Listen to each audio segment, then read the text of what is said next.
स्फटिक के शिवलिंग पर जल चढ़ाता है, अभिषेक करता है, उसको 12 ज्योतिर्लिंग जितना अभिषेक करने पर उसको जो जीवन में उसको बेनिफिट्स मिलेगा, वो अपने घर में इस शिवलिंग पर अभिषेक करके उसका उतना ही बेनिफिट्स ले सकता है।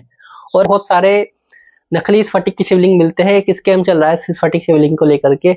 और जब आप एक नकली शिवलिंग है, आपको दिखने में ये ज्यादा अट्रैक्ट लग रहा होगा, ये ज्यादा सुंदर लग रहा होगा, ये हो सकता है ये वाला जो ओरिजिनल शिवलिंग है आपको उसके मुकाबले कम सुंदर।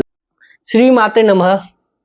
आज हम स्फटिक शिवलिंग के बारे में बात करेंगे, कैसे आप असली और नकली स्फटिक शिवलिंग की पहचान कर सकते हैं, क्योंकि मार्केट में बहुत सारे नकली स्फटिक की शिवलिंग मिलते हैं, एक स्कैम चल रहा है स्फटिक शिवलिंग को लेकर के। और जब आप एक नकली शिवलिंग अपने घर में स्थापित करते हैं तो आपको उसका बेनिफिट मिलने के बजाय उसकी नेगेटिविटी देखने को मिलती है, आपको और उल्टा प्रभाव जीवन में मिलता है, वो गलत काम आपको होने लगती है क्योंकि आपने गलत चीज घर में स्थापित कर ली है। तो खरीदने से पहले कुछ चीजों का ध्यान रखना चाहिए, उन्हीं के बारे में बात करेंगे।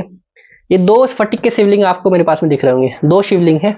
इसमें से ये वाला जो शिवलिंग है ये स्फटिक का प्योर नेचुरल शिवलिंग है, क्योंकि 100% एक्यूरेट है और 100% प्योर है।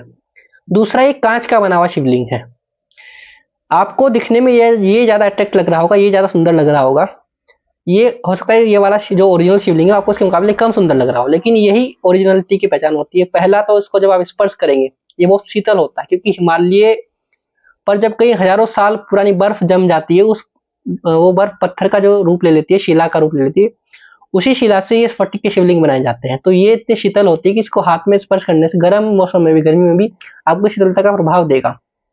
और स्फटिक शिवलिंग की हम बेनिफिट्स की बात करें कि इसको घर में रखने से क्या होता है, तो भगवान शिव का ऐसा माना जाता है कि जो भी व्यक्ति स्फटिक के शिवलिंग पर जल चढ़ाता है, अभिषेक करता है, उसको 12 ज्योतिर्लिंग जितना अभिषेक करने पर उसको जो जीवन में उसको बेनिफिट्स मिलेगा, वो अपने घर में इस शिवलिंग पर अभिषेक करके उसका उतना ही बेनिफिट्स ले सकता है। और अगर किसी स्पेशल शिवरात्रि, महाशिवरात्रि के दिन वो इस शिवलिंग पर अभिषेक करता है तो ऐसा बोला तो उसके पिछले जन्मों के सारे पाप जो है नष्ट हो जाते हैं। तो लेकिन अभी भी बताना चाहता हूँ कि शिवलिंग ओरिजिनल होना चाहिए, 100% प्योर होना चाहिए, स्फटिक का होना चाहिए, तभी आपको ये सब चीजें, इन सब के बेनिफिट्स मिलेंगे, लाभ मिलेंगे, अदरवाइज आपको लाभ नहीं मिलेंगे। तो अगर आप चाहते हैं एक अच्छा और ऑथेंटिक स्फटिक शिवलिंग लेना, तो आप सबसे पहले लैब सर्टिफिकेट जरूर लें, क्योंकि लैब सर्टिफिकेट से पहचान हो सकती है। बाकी सारी पहचानें जो मैं बता रहा हूँ वो कहीं ना कहीं आपको मिसगाइड कर सकती है, कि जैसे ठंडा होता है, सकता है गर्मी के मौसम में आपको ठंडा ना फील हो, शीतल ना पर आपको ये लगे, तो लैब सर्टिफिकेट से हो जाता है कि 100% एक्यूरेट है। और अगर आप चाहते हैं हमसे लेना तो आप हमसे भी ले सकते हैं, हम आपको पूरा 100% नेचुरल और प्योर स्फटिक का शिवलिंग देंगे। आप दिए गए नंबर पर कॉन्टेक्ट कर सकते हैं। धन्यवाद।